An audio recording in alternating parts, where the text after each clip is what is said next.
nijyara umuntu yera imbuto z'umwuka wera. Ese umwuka wera ashobora gukorana n'abapagani? None se ni itegeko ko uhawe umwuka wera avuga mu ndimi nshya? Ni ikigaragaza ko umwuka wera agira amarangamutima y'umuntu. Umuntu ubeshwa ni umuntu ugira agahinda ni umuntu. Umwuka wera agira amarangamutima. Umwuka wera ntabwo ari imbaraga, ahubwo ni umuntu utanga imbaraga, ni umuntu mu butatu. Gusenga everyday, gusenga buri munsi. Nusenga uzanesha, nunanigwa gusenga uzaneshwa.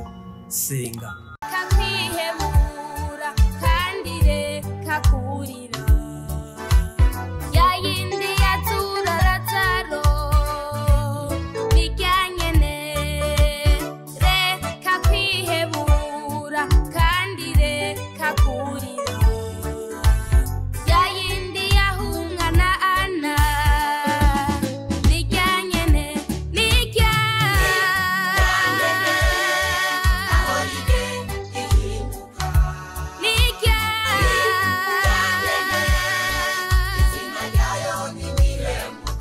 Reka ngusuhuze inshuti ya Gusenga Everyday, nizere ko mumeze neza mu bisobanuro kumwe nanje Manakiza Edouard, tubifurije Pentecote nziza abari ku mpande mwese zine zitandukanye. Nkuko mubona kuri kamera za Gusenga Every, turi kumwe na Dr. Revera Pasteur Mpabura. Dr. Shalom shalom. Pasteur, watangira usenga Imana. Mana turagushimiye, turaguhimbaje neza uyu mwanya duhaye kubw'urukundo rwawe n'imbabazi watubeshejeho. Turi bazima, si benshi babona iminsi yo kurama, ariko waratwemereye kubw'urukundo rwawe kugira ngo twamamaze ubutumwa bwiza nuko wabishatse. Izina ryawe riragucubahiro. Turi imbere yawe rero kugira ngo utangirane natwe mu kiganiro gihembura imitima y'abera abatuye ahatandukanye, kugira ngo bafashwe n'ijambo ryawe. Reka imbaraga zawe n'icubahiro cyawe n'ubwiza bwawe butugote, kugira ngo abatuye ahatandukanye bashe guhemburwa mu mitima yabo. Tubyambaje mu izina rya Yesu Kristo, amen. Amen. Pasteur, nijyara umuntu yera imbuto z'umwuka wera? Umuntu yera imbuto z'umwuka wera yageze ku rwego rwa gatatu. Hari uguhabwa umwuka wera, hari ukubatizwa mu mwuka wera, hari ukuzuza umwuka wera. Iyo ageze ku rwego rwa gatatu, rwa rwego umuntu ataciyobora, rwa rwego umuntu amanika amaboko agakenyezwa n'abandi bakamujana iyo adashaka, nibyo byitwa abayoborwa n'umwuka w'Imana, nibo bana b'Imana, niyo bageze ku rwego rwo kwera imbuto. Icyo gihe rero imbuto, kuko ari imbuto z'umwuka, usomye mu Bagalatiya 5:22 havuga ngo dore imbuto z'umwuka ngizi: urukundo, ibyishimo, amahoro, kwihangana, kugira neza, kugwa neza, ingeso nziza, gukiranuka, kwirinda. Ku murongo wa 23 aravuga ngo bawujuje ibyangombwa byose, kuko abameze batyo nta tegeko ribahana. Nicyo kigaragara, niyo ntambwe ntera igihe cyo guhabwa yo kwera imbuto. Urakoze Pasteur. Umuntu ufite umwuka wera yakora ibitangaza? Umuntu ufite umwuka wera biterwa n'impano yahaye, kuko gukora ibitangaza ni imwe mu mpano. Impano ni nyinshi, iyi ni diversité de dons. Bango hari ubwenge, hari ukumenya, hari ukurondora, hari ugusengera abarwayi, hari ugukora ibitangaza, hari ukwizera, hari ukuvuga indimi, hari uguhanura, hari ugusobanura indimi, hari ubuntu, hari imbabazi, hari uguhugura. Ibyo byose ni impano umwuka wera agaba uko yishakiye. Rero impano yo gukora ibitangaza ni imwe muri zo. Ntabwo rero abahawe umwuka wera bose bakora ibitangaza, kuko umwuka wera ntabwo yatanze iyo mpano ngo ayigenere bose, ahubwo buri wese yamuhaye ukwe undi ukwe. Ushobora kugira gukora ibitangaza utagira ubwenge, impano y'ubwenge. Undi agashobora kugira impano y'ubwenge atagira iyo kumenya. Undi akagira impano yo kumenya adashobora gusengera abarwayi. Undi akagira impano yo gusengera abarwayi atizera. Undi akagira impano yo kwizera atavuga indimi. Undi akagira impano yo kuvuga indimi adahanura. Undi akagira iyo guhanura ariko atavuga indimi. Ni muri ubwo buryo umwuka wera zigaba uko yishakiye mu itorero. Undi akamuha imbabazi, undi akamugira ubuntu, undi akamuha guhugura, undi akamuha ubuyobozi n'ibindi ngibyo. Noneho bose bagakora uko bahawe n'umwuka wera, si abantu bategeka.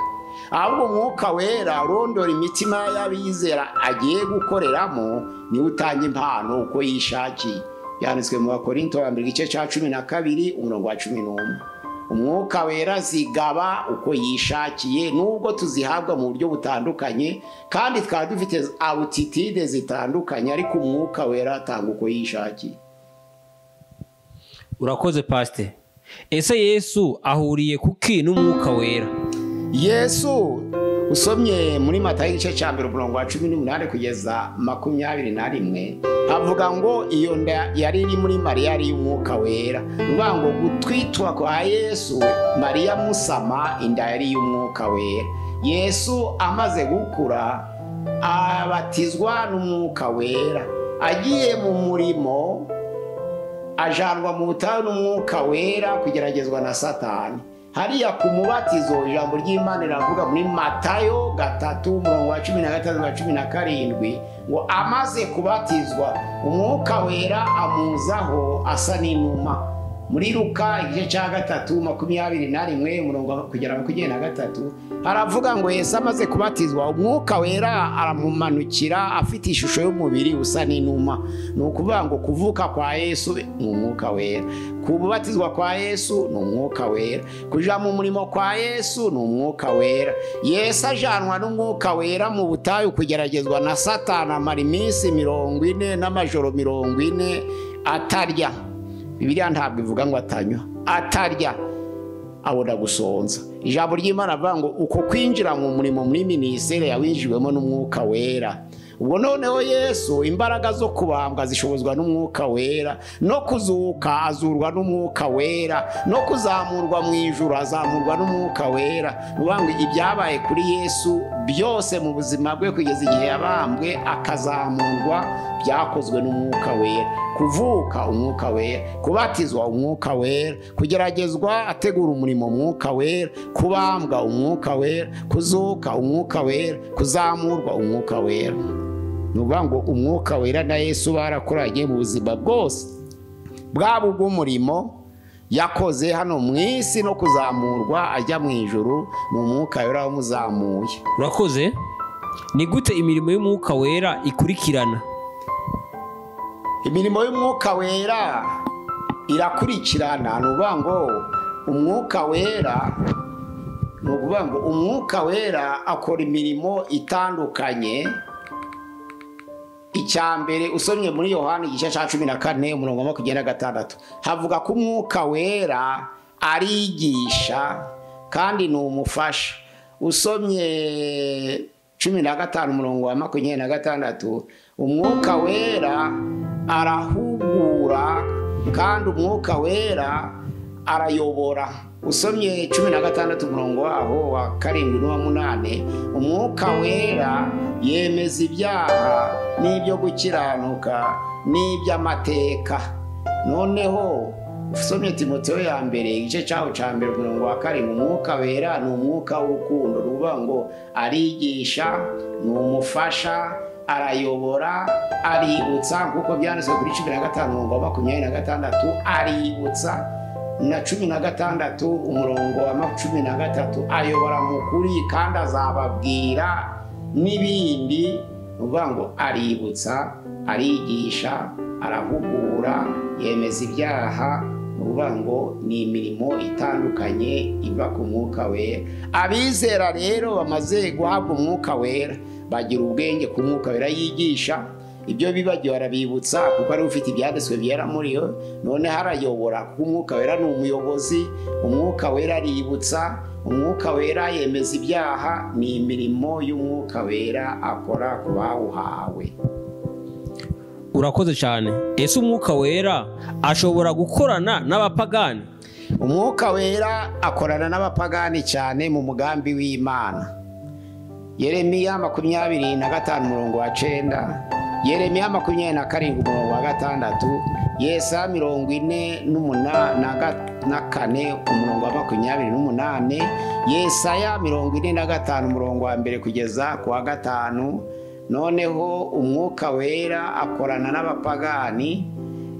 Daniel igice cya 3:24-25 iyo Imana ishaka gusohoza umurimo wayo no gukora ibyo ishaka mu isi no mu itorero no mu bantu, inyuza ubutumwa bwayo aho Imana ishaka.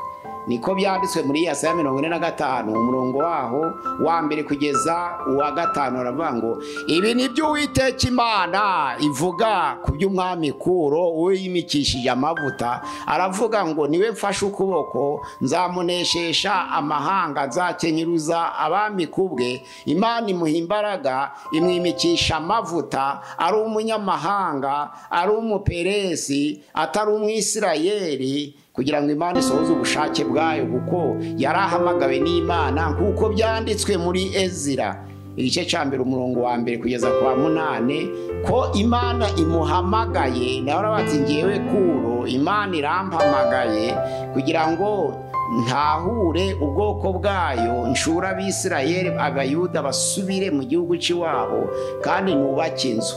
Itegeko rya Kuro ryagombye gucura Abayuda bari Babuloni. Itegeko rya Kuro ryagombye gushirwaho kugira ngo urusengero rwongere rwubakwe. Itegeko rya Kuro ryagombye gushirwaho kugira ngo inkike Yerusalemu zisanwe. Narizo mpamvu mu gutahuka kwa Zorobabeli, Ezira, Nehemiya wari umugambi w'Imana. Imana ishira itegeko ryo gutahuka mu mwami Kuro, ibangiye kumwimikisha amavuta kugira ngo imwambike imbaraga zo kunesha ubutware bwa Nebukadineza, kugira ngo Abayuda batahuke.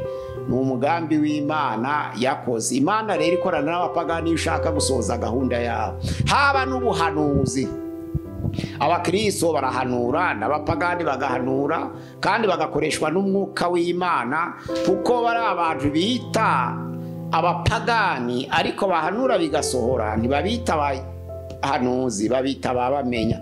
Yesaya 30 umurongo waho wa 10 haravuga ngo ugende ushake bamenya. Samueli ya 1 igice cya 9 umurongo wa 9 ugende ushake bamenya. Mika 3 umurongo wa 7 ugende ushake bamenya. Baraba bamenya n'abapagani bahanura bigasohora. Ntiwabita abahanuzi kuko batazi Imana, ariko ko Imana ibishaka gusohoza umugambi wayo inyuza ijambo ryayo aho ishaka n'ubushake bwayo kandi bugasohora. Imana yakoresheje Kuro birasohora, Imana yakoresheje Nebukadineza birasohora, Imana yakoresha abami batandukanye birasohora, kandi atari abakiranutsi, atari Abisirayeli kuko gusohoza gahunda yabo. Narizo mpamvu Nebukadineza niwe wabaye uwa mbere wo kwereka umwana w'Imana.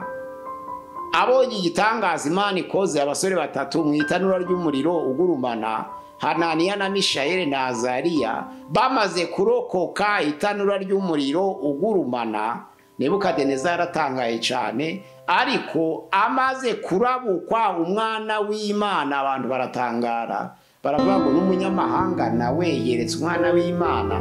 Ibyo nibyo bavuga ngo imikorere y'umwuka wera mu bisi. Imana ishaka gukora inyuza ishaka, Imana ishaka gutabara inyura ishaka. Nukuvuga ngo Imana ishobora gushaka gutabara ku muntu wasenze akeneye ubufasha, agafashwa n'umupagani kandi Abakristo bahari. Iyo ni imirimo y'Imana ikora kandi igakorera mu bizera bayo kandi bigasohora. Ntawe yivuguruza kwiruta byose, kandi biri mu nshingano zayo kuyobora bisi uko Imana ishaka. Urakoze Pastor. None se ni itegeko ko uhawe umwuka wera avuga mu ndimi nsha? Mu Byakozwe n'Intumwa 2 umurongo wa 7 kugeza kwa 8 haravuga ngo bumvise bavuga mu ndimi nsha baratangara barumirwa, kuko bumvise bari kuvuga mu ndimi buri wese ziwabo. Abari bahateraniye bari benshi, bari bakomoka atandukanye, ariko bumvirije abo 120 bari mu cyumba cyo hejuru. Ijambo ry'Imana riravuga ngo bose bumva bavuga mu ndimi ziwabo baratangara barumirwa, ngo kandi abavugaga mu ndimi bose ari Abanyegalilaya. Bariya bari mu cyumba hejuru. Ijambo ry'Imana rivuze ko nubwo iteraniro ryagiraga abantu benshi, ariko abavuze indimi havuga ko bari Abanyegalilaya. Ubwo rero ntawe ugisha impaka umwuka wera. Uwashaka gukoresha aramukoresha, ariko agaba impano uko yishakiye. Abakristo bose ntabwo bavuga mu ndimi. Bamwe bahawe indimi, abandi nk'uko n'abavuga indimi bose ntibasengera abarwayi. kuko n'abasengera abarwayi bose ntabwo bahanura, nkuko n'abahanura bose batagira imbabazi, kuko n'abagira imbabazi bose badafite impano y'ubuyobozi. Banga umwuka wera atanze uko yishakiye. Gusa icyo twemeranyaho ni uko umuntu ashobora kugira impano zirenze imwe ari umwe. Pawulo yavugaga mu ndimi, usomye Abakorinto wa mbere 14 umurongo wa 18, ariko usomye ku murongo wa mbere kugeza ku murongo wa 4 gose umurongo wa 16 kugeza ku murongo wa 19, Pawulo yavugaga mu ndimi, Pawulo yarahanuraga. Usomye ibyakozwe n'intumwa 20 umurongo wa 7 kugeza ku wa 12, kandi yasengeraga abarwayi agakora ibitangaza no kuzura abapfuye. Bango Pawulo yavugaga indimi, Pawulo yarahanuraga, Pawulo yasengeraga abarwayi. Nubango ushobora kugira impano zirenze imwe uri umuntu umwe, ariko Imana ishaka ko abantu bose bakora. Nizo mpamvu impano zagabanijwe abantu uko Imana ishaka. Ntabwo ari twe twavuga rero ngo Mana sinshakiye impiye, ahubwo Imana izigaba uko yishakiye ikurikije ubushobozi bwanyu mu murimo wayo n'ubushake bufite. Gusa ku Bakorinto ba mbere 12 umurongo wa 31 aravuga ngo aspire odo remeye, rubango hari impano nziza ukaba uyifuza kubw'ishaka ry'umurimo w'Imana, ukabona ko ari iragushoboza, Bibiliya yemera kuyisaba. Rubango ugasaba impano nziza atarugira ngo wishire hejuru wihimbaze, ari ukugira ngo hubwo usoze umurimo w'Imana wifuza gukora, ariko ugasaba Imana impano kugira ngo ushobozwe, Imana yayiguha. Urakoze Pastor. Ni kigaragaza ko umwuka wera agira amarangamutima y'umuntu. Umwuka wera agira amarangamutima. Usomye ibyakozwe ni mu gice cya 5 umurongo wa mbere kugeza ku wa 3, ara ku murongo wa 3 haravuga ngo umwuka wera umuntu yawubesha, kuko aravuze ngo si abantu beshe ahubwo besha umwuka wera. Hariya mu Efesi igice cya 4 umurongo wa 30 haravuga ngo nimuteze agahinda umwuka wera. Umuntu beshwa ni umuntu ugira agahinda ni umuntu, ikigira agahinda ni umuntu, ikintu kibeshwa ni umuntu. Umwuka wera agira amarangamutima y'umutima w'umuntu, kuko umwuka wera ntabwo ari imbaraga, ahubwo ni umuntu utanga imbaraga, ni umuntu mu butatu bwera ariko utanga imbaraga. Muri Yohana 14 umurongo wa 15 aravuga ngo nimungunda muzitondera amategeko yanje, nanje nzasaba Data azabaha undi mufasha wo kubana namwe. Ntibishoboka ko ab'isi bamuhabwa kuko batamuzi kandi batamurora, ariko mwe muramuzi. Ubwazaza azabana namwe kandi azatura muri mwe. Bisobanura ngo iyo ziba imbaraga, ijambo ry'Imana bari kwandika ngo igihe zizaza zizakorana namwe, ariko ijambo ry'Imana banga ubwazaza uwo mwuka wera kuko ari umuntu mu bumana azabana namwe kandi azatura muri mwe. Ntibishoboka ko ab'isi bamuhabwa, ntabwo banditse ngo ntibishoboka ko ab'isi bazihabwa nk'imbaraga, ahubwo ntibishoboka ko ab'isi bamuhabwa nk'umuntu ufite amarangamutima, agira agahinda, arabeshwa. Ananiya yavugiye imbere ya Petero avugiye igiciro kitari cyo. Petero yari yeretswe amafaranga babahaye kuri iyo sambu, ariko Petero amubajije avuga atari yo. Petero arabyerekwa. Petero avuga ati rero si abantu besha ahubwo besha umwuka wera. Ni ukuvuga ngo iyo ubesha abantu buryo buri imbere y'Imana n'umwuka wera, ubwo rero ntabwo uri kubesha abantu gusa, uri kubesha n'umwuka wera. Nizo mpamvu yavubaje na Safira atesa amafaranga umugabo wawe yampaye babahaye kuri ya sambu niyo, kuko bari babyumvikanyeho n'ababesha nk'umugabo we, bagenda mu nzira imwe bose barapfa kuko babesha umwuka wera. Hariya mu Efeso 4:30 aravuga ngo ntimuteze agahinda umwuka wera, nyabuna ntimuteze agahinda kuko afite amarangamutima y'abantu. Urakoze cyane. None se Pastor, impano zigaragara ziri muri Bibiliya ni zingahe? Impano ni nyinshi zigaragara, aho twazirondora ariko ni nyinshi. Totale ni 25. ni ukuvuga ngo ni nyinshi. Hari impano y'ubuseribatere, hari impano y'ubwenge, hari impano yo kumenya, hari impano yo kurondora, hari impano yo gusengera abarwayi, hari impano yo kwizera, hari impano yo gukora ibitangaza, hari impano yo kugira ubuntu, hari impano yo guhugura, hari impano yo kugira imbabazi, hari impano yo kuyobora. Hari impano nyinshi. Noneho izo mpano ni impano zidahuje na ministere, kuko ministere y'ubupasiteri, ministere y'intumwa, ministere y'ubuhanuzi, ministere y'ubwarimu, ministere y'ivugabutumwa, izo ni impano zihuje na ministere, ariko totali zose ni 25.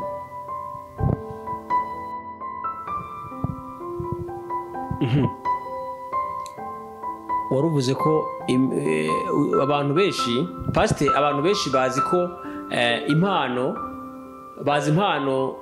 z'umwuka wera 9 gusa nizo abantu benshi bazi kandi nizo bemera, cyane cyane izo mpano 9 hari impano nk'imwe cyangwa ebyiri abantu bemera kurusha izindi. Zirahari ni 9, ariko usabye mu Baroma 12 umurongo wa 6 tugeza ku wa 8 hasome wumve. Hari urundi rutonde rw'impano batanze. Ndabizi ko hari urundi rutonde rw'izindi mpano ndabizi. Nibwo navuga kubera iki pasiteri abantu muri izi mpano 9 z'umwuka wera bemera impano yo kuvuga mu ndimi cyangwa yo guhanura, ariko izindi basa n'abatazemera cyane. Abantu bakora uko bigishijwe. Yego. Nka pasiteri hari uko ugomba kubaha umurongo nyine no kuba abantu. Impano ni nyinshi, ntabwo izo zombi arizo mpano gusa, kuko zose zirahari kandi umwuka wera arazitanga. Rero ni ikinyoma kuvuga ngo hari 2 gusa kandi ari nyinshi. Wese mvuze ko hari 2, mvuga ko hari zo barobanuraho. Ubwo kurobanura nyine ni inyigisho bahawe zitari zo z'ubuyobe. Yego. Nabundi impano zose abantu bagomba kuzigabana kandi bakemerana. None se pasiteri, umuntu ashobora kuzura umwuka wera atigeze avuga mu ndimi n'umunsi warimo? Umuntu wahawe umwuka wera ntabwo arangwa n'indi, barangwa n'imbuto. Ni ukuvuga ngo imyuka ni myinshi na Satani ni umwuka. Rero kugarukira muri Matayo 7 umurongo wa 22 kugeza 23, umwuka na Satani awukoreramo iyo nta mbuto zihari, kuko Satani arwanya imbuto, ntarwanya impano. Haravuga ngo benshi bazambaza kuri uriya munsi bati, mwami mwami, ntitwanuraga mu izina ryawe, ntitwakoraga ibitangaza byinshi mu izina ryawe, ntitwirukanaga abadayimoni mu izina ryawe? Ijambo ry'Imana rivuga ngo nibwo nzabasubiza nti, nzaberurira ngo sinigeze kubamenya, mwumve imbere mwa nkozi z'ibibi. Bakoraga ibitangaza bazi ngo bari mu Mana, birukanaga abadayimoni bazi ngo bari mu Mana, basengeraga abarwayi bazi ngo bari mu Mana, ariko Yesu nibwo azaberura ngo sinigeze kubamenya. Bisobanura ngo umwuka ashobora gukorana n'abantu batazwi na Yesu, ariko imbuto ntabwo Satani yigana imbuto, yigana impano. Kuko usomye mu Byakozwe no mu gice cya 19 umurongo wa 11, aho abahungu 7 b'umuyuda witwa Sikewa biganaga Pawulo gusengera abarwayi, barambika imyambaro ku batewe n'abadayimoni, bavuga bati, ndabategetse mu izina rya Yesu twumvise Pawulo avuga. Hari ijambo ry'Imana rivuga ngo hari abahungu 7 b'umuyuda witwa Sikewa biganaga Pawulo kandi bagakora ibitangaza kandi ari abacunyi. Ijambo ry'Imana rivuga ngo ariko bitinze bihinduka agasuzuguro, umudayimoni arabwira ngo ko Yesu muzi na Pawulo nkamumenya mwe muri bande. Ijambo ry'Imana rivuga ngo arabasimbukira bose, arabafata, arabamasha, abatanduriraho imyambaro bari mu nzu, bigera igihe bahunga bakomeretse. Ijambo ry'Imana rivuga ngo bituma izina ry'Imana ryamamara mu mahanga yose.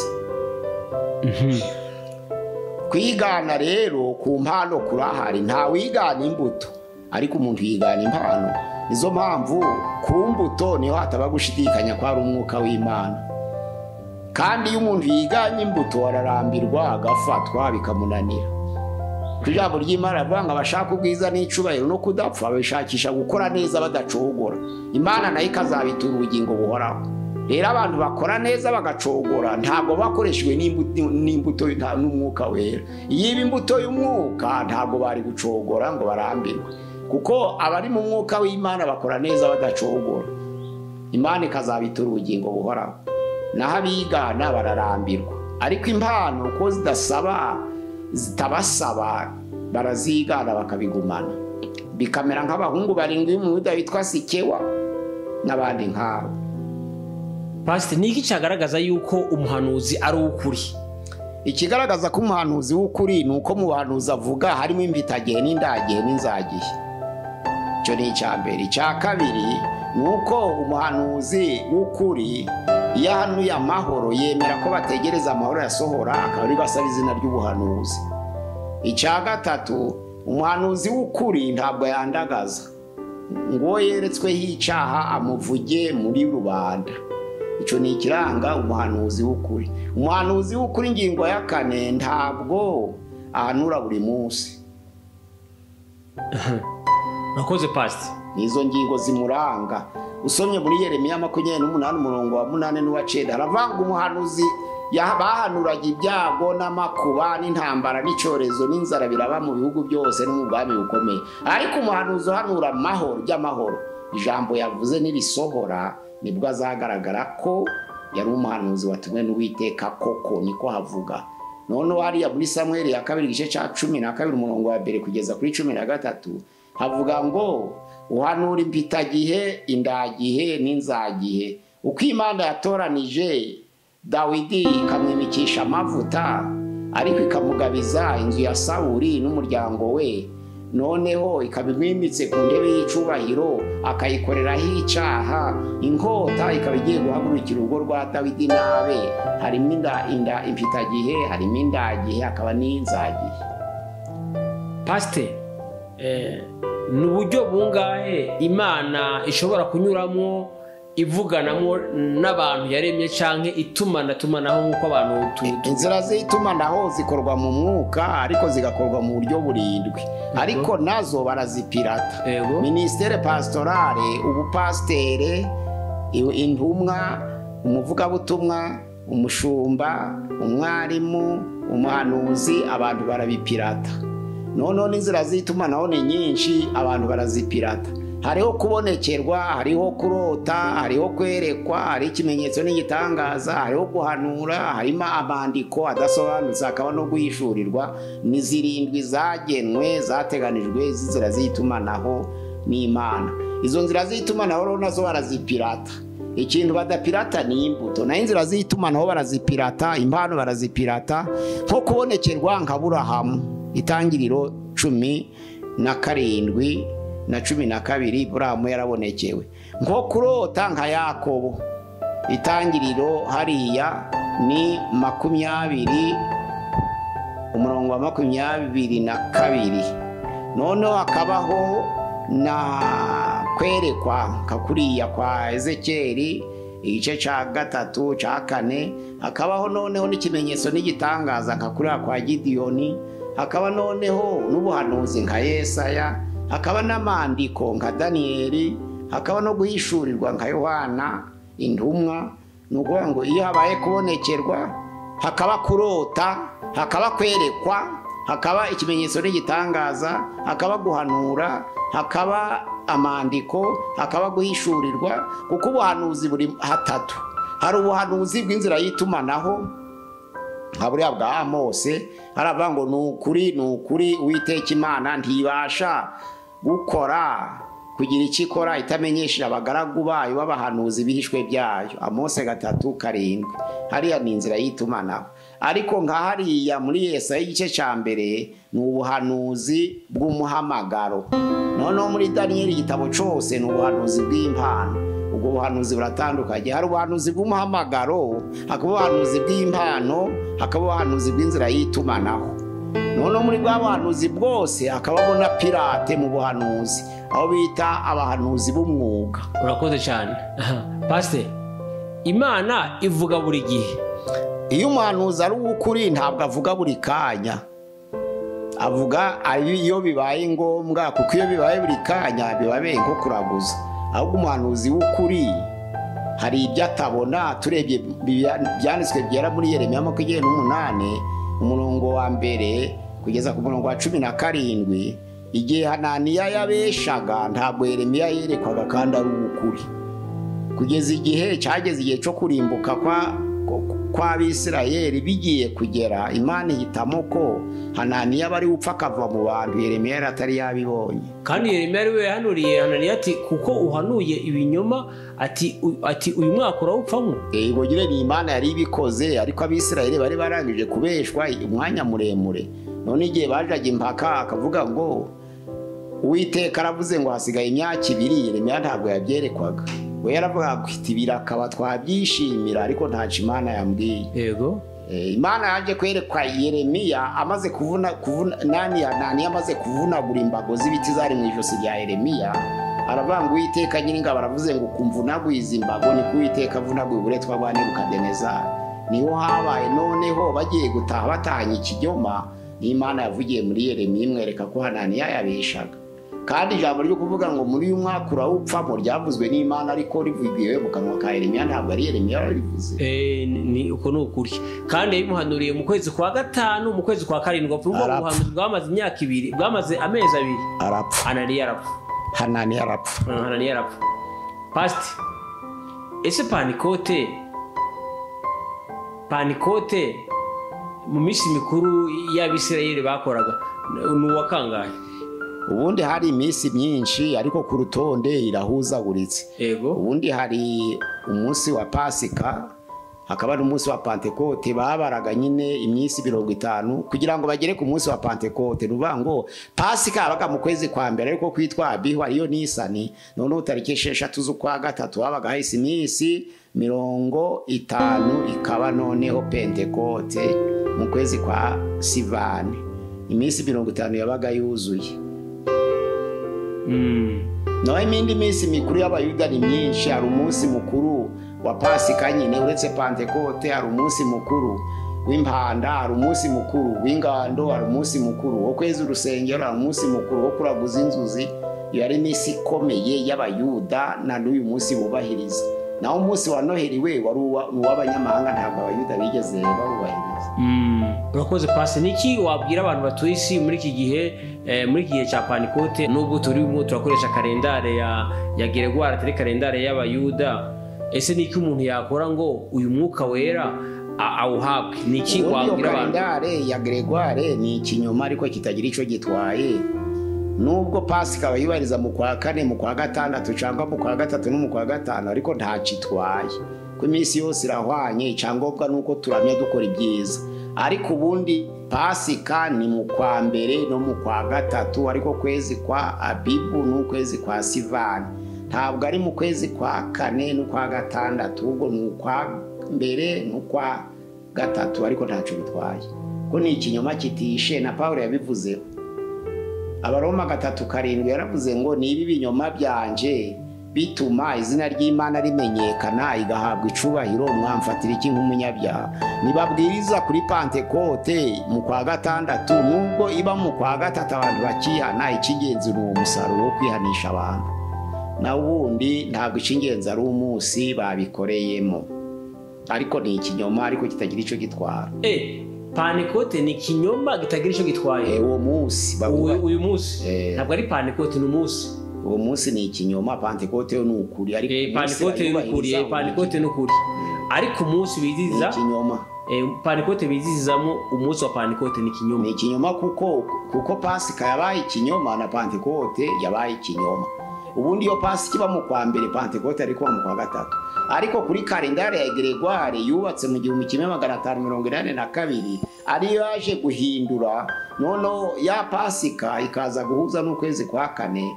Nizo mpamvu ni ikinyoma kitageze ico gitwara. Lego Pastor, wasoza unasenga Imana? Mutekereze umuganura w'umwuka mu mitima yanyu, kuko mu Baroma igice cyawe ca 8:23 aravuga ngo natwe uyu munsi dufite umuganura w'umwuka wera. Imana yacu idusange kugira ngo twemerere uwo muganura w'umwuka wera kuri buri wese usenga. Pentekote ye kuba iyo guhunika imiba no kuzunguze imibimbere y'Uwiteka ahubwo yo kuhembuka mu buryo bw'umwuka bihinduka umuganura ku bantu bose, kandi abataraho umwuka wera nabo bawuhabwe kugira ngo babere umuganura cy'ikimenyetso cy'Imana. Murakoze.